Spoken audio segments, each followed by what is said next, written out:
Hi, good morning.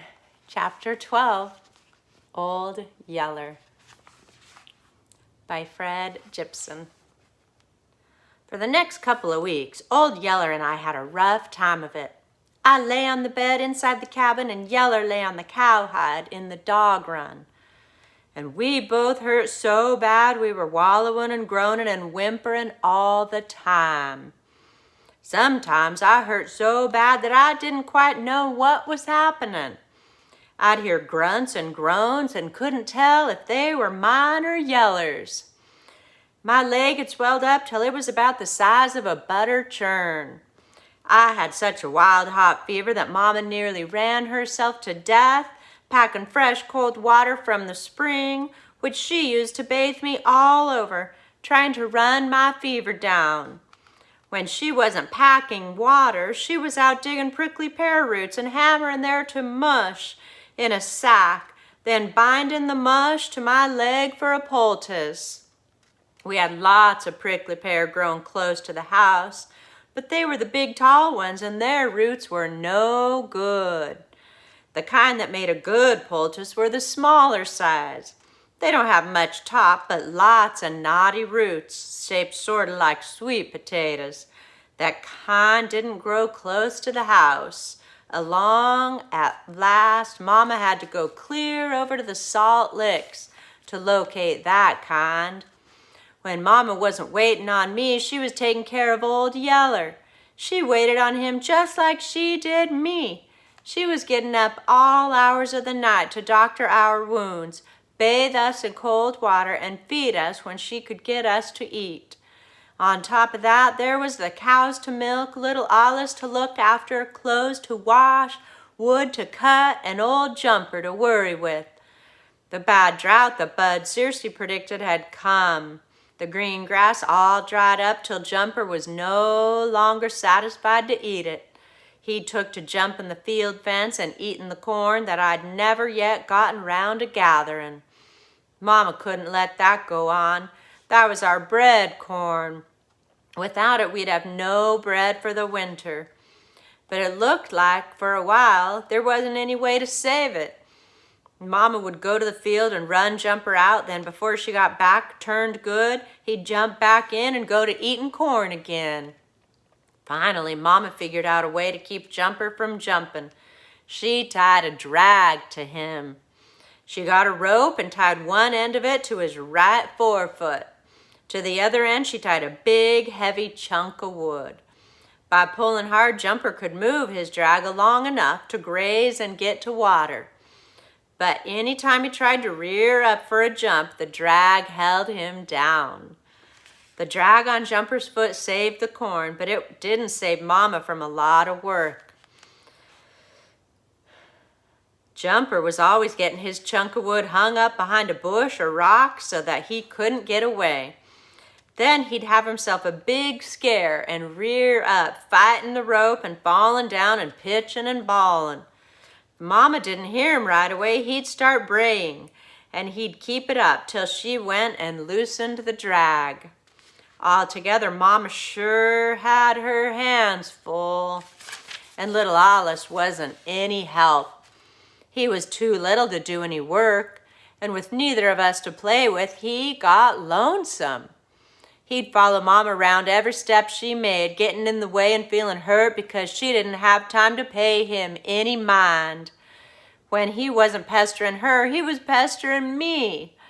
A dozen times a day, he'd come in and stare at me and say, "What you doing in bed, Travis? Why don't you get up? Why don't you get up and come play with me?" He nearly drove me crazy till the day Bud, Searcy, and Lisbeth came, bringing the pup. I didn't know about the pup at first. I didn't even know that Lisbeth had come. I heard Bud Searcy's talk to Mama when they rode up. But I was hurting too bad even to roll over and look out the door. I remember just lying there, being mad at Searcy for coming. I knew what a bother he'd be to Mama. For all his talk of looking after the women and children of Salt Licks while the men were gone, I knew he'd never turn a hand to any real work. You wouldn't catch him offering to chop wood or gather in corn or a crop. All he'd do was sit out under the dog run all day, chewing tobacco and spitting juice all over the place. On top of that, he'd expect Mama to cook him up a good dinner and maybe even a supper if he took a notion to stay that long. And Mama had 10 times too much to do like it was. In a little bit, though, I heard a quiet step at the door. I looked up. It was Lisbeth. She stood with her hands behind her back, staring at me with her big, solemn eyes. "You hurtin' pretty bad?" she asked. I was hurting aplenty, but I wasn't admitting it to a girl. "I'm doing all right," I said. "We didn't know you'd got a hog cut, or we'd have come sooner," she said. I didn't know what to say to that, so I didn't say anything. "Well, anyhow," she said, "I brung you a surprise." I was too sick and worn out to care about a surprise right then, but there was such an eager look in her eyes that I knew I had to say, "What?" or hurt her feelings, so I said, "What?" "One of Miss Prissy's pups," she said. She brought her hands around from behind her back. In the right one, she held a dog pup, about as big as a year-old possum. It was a dirty white in color and speckled all over with blue spots about the size of cow ticks. She held it by the slack hide at the back of its neck. It hung there half asleep, sagging in its own loose hide like it was dead.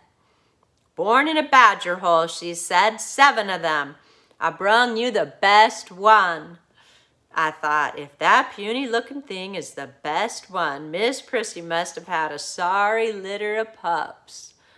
But I didn't say so. I said, "He sure looks like a dandy." "He is," Lisbeth said. "See how I've been holding him all this time? He hasn't even said a word." I'd heard that one all my life, that if a pup didn't holler when you held him up by the slack hide of his neck, he was sure to turn out to be a gritty one. I didn't think much of that sign.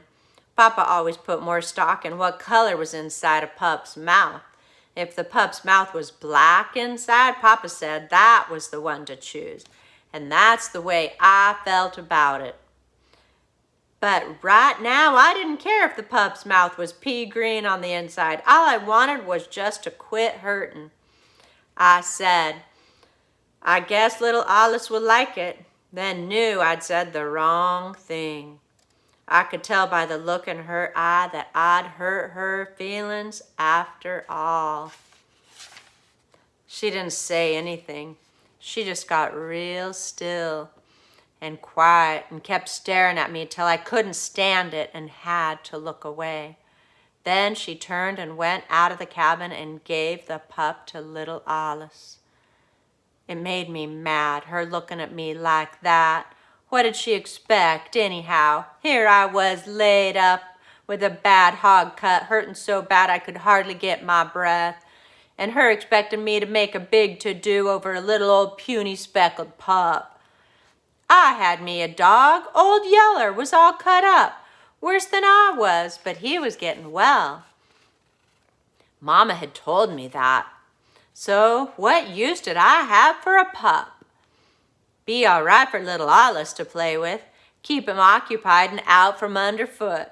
But when Old Yeller and I had got well and took to the woods again, we wouldn't have time to wait around on a fool pup too little to follow. I lay there in bed, fretful all day, thinking how silly it was for Lisbeth to expect me to want a pup when I already had me a full-grown dog. I lay there just waiting for a chance to tell her so, too, only she never did come back to give me a chance.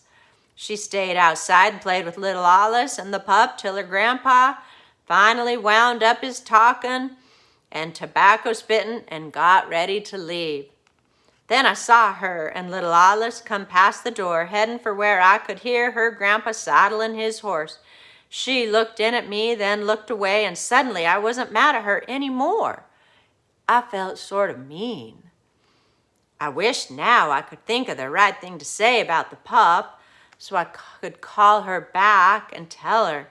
I didn't want her to go off home with hurt feelings, But before I could think of anything, I heard her grandpa say to Mama, "Now, Mrs. Coates, you all are in a sort of bind here, with your man gone and that boy crippled up. I've been sitting out here all evening worrying about it. That's my responsibility, you know, seeing that everybody's taken care of while the men are gone. And I think now I've got a way figured out. I'll just leave our girl Elizabeth here to help you all out." Mama said in a surprised voice, "Why, Mr. Searcy, there's no need for that. It's mighty kind of you and all, but we'll make out all right. Now, Miss Coates, you got too big a load to carry all by yourself. My Elizabeth, she'll be proud to help out." "But," Mama argued, "she's such a little girl, Mr. Searcy. She'll probably never stay away from home for a night." "She's little, Bud," Searcy said, "but she's stout and willing. She's like me. When folks are in trouble, she'll pitch right in and do her part. You just keep her here now. You'll see what a big help she'll be." Mama tried to argue some more, but Bud Searcy wouldn't listen. He just told Elizabeth to be a good girl and help Mama out, like she was used to helping out at home. Then he mounted and rode on off. That's the end of chapter 12. Remember, it's cool to be kind. Hard work makes you feel good. And ask, what can I do to help? Think about Mama running all over the place to get cold water to keep the fever down and prickly pear root poultice. Ask, what can I do to help? Hard work really does make you feel good. Even though you're exhausted, you think about it and you think, I helped somebody today. I did my chores, and that feels good.